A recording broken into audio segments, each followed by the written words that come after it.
Hey, this is first video in a while, I think. I'm building a new 737 sim.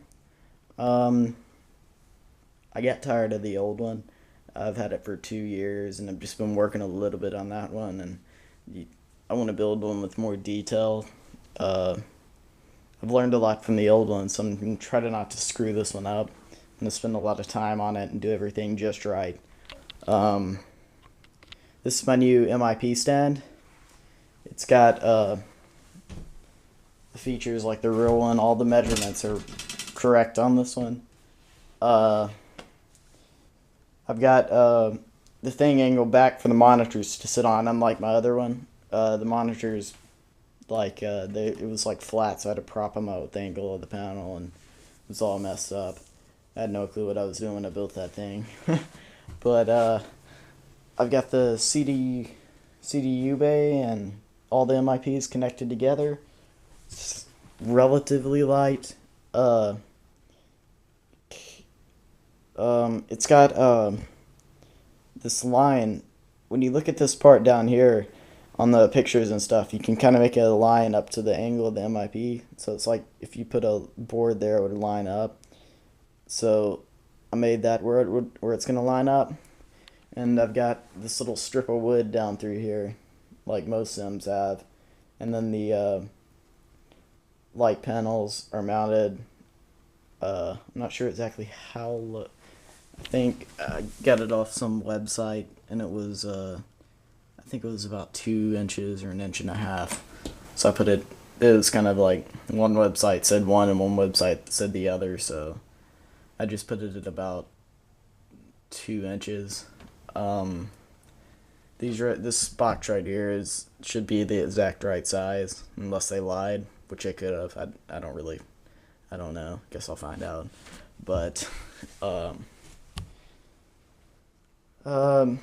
so I got the MIP stand all fixed up and everything, and I made it's open on the back. I'm gonna put some covers there after I put the pedals in. But I don't know if I've showed this on YouTube yet. But it's my overhead panel I'm building, and it consists of a poster behind a piece of glass, or a piece of plexiglass, and I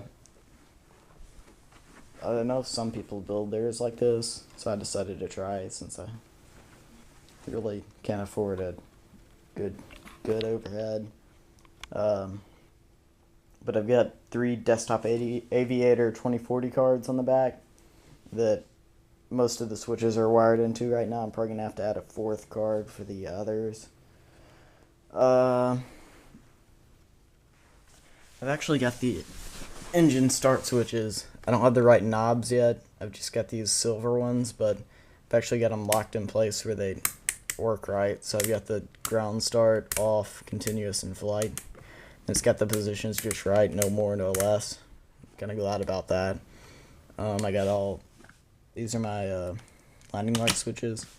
I know some other guy uses these exact switches on his. They're pretty cool. He thought they were cool too. So I was like, yeah, those are pretty cool, and I found them at Radio Shack. So yeah, and I've got the covered switches up here, and these are 3 position like they're supposed to be. 2 position, don't have a yellow emperor switch yet. Actually I do, but it's not the big one. I might actually get those white caps to put on the smaller ones. None of that's in place. I don't even think ProSim simulates that yet, so I might not worry about those yet. I need a cross feed knob. These work, but one of these switches was defective, so I'm gonna have to swap it out and resolder it. So like sometimes it turns the pump on and I turn it off. I wired it like that, so if any of these switches fell, it defaults to the on position, so it doesn't really bother my flights right now.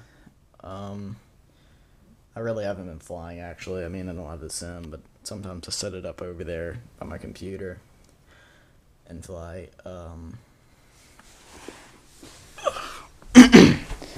As for the base of the sim, I kept the old one. I might have to change it up some. I think it'll work though. I haven't measured it, but I just laid everything on it for now. That's the old back wall. I don't think it's gonna fit, but it's just bolted there for now. I'm gonna build everything without really keeping it in mind. I'm just gonna build everything into the measurements, not to anything else. This is my pedestal. Still got the Satec throttles on it. I'm probably gonna keep those for a while. That's probably what I'm gonna keep in the end. Let's look at a build a throttle quadrant. That's probably gonna be one of the last things. Is a throttle quadrant. I've actually got what I'm gonna do for the MCP and EFIS. There's this website called Paul Dragonette, and they sell these kits.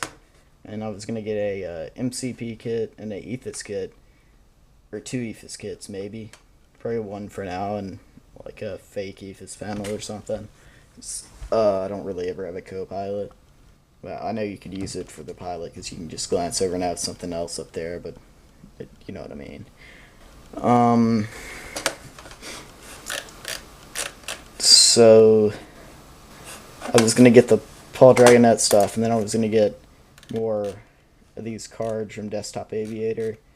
I was gonna get this rotary encoder board for the encoders on the MCP, and I was gonna get 3 2040 cards for the MCP buttons and selector knobs on the EFIS. And all that was gonna mount. I'm gonna mount all that in this box, in a box, in the glare shield, and have a hub in there, so it's one out for all of those.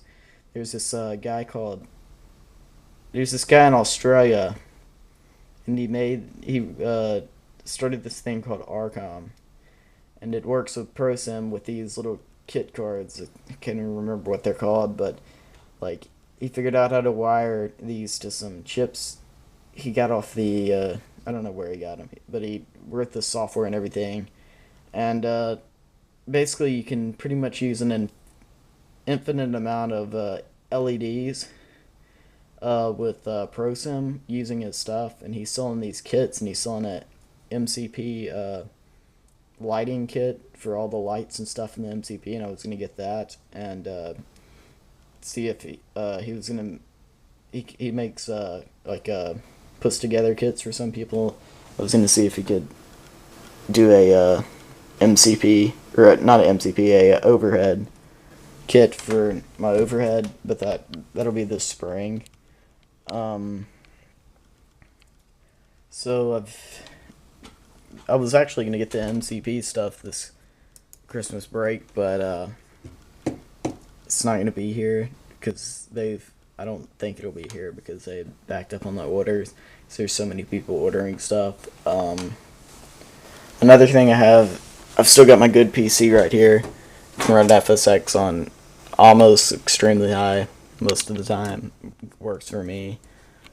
But I've actually got this other computer I found.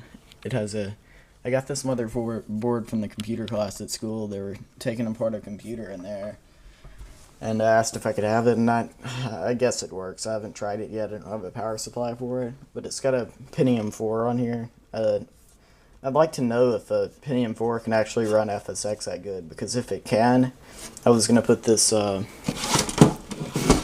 old video card I have. It's not really old. It's a GTS 450. I'm going to put that in there and see if I can run FSX for like 2 side views on each side of the cockpit with wide view. But if it doesn't, I was going to use this as a avionics computer. I've actually got 2 avionics computers right here. This one's a piece of crap. I'm probably just going to toss it because the hard drive's all messed up and it doesn't turn on sometimes. This one's real slow, so I'm going to format it and put Windows X back on there, or Windows XP back on there. So I'll have all the avionics done. One thing I'm wondering is, do you guys have cockpits?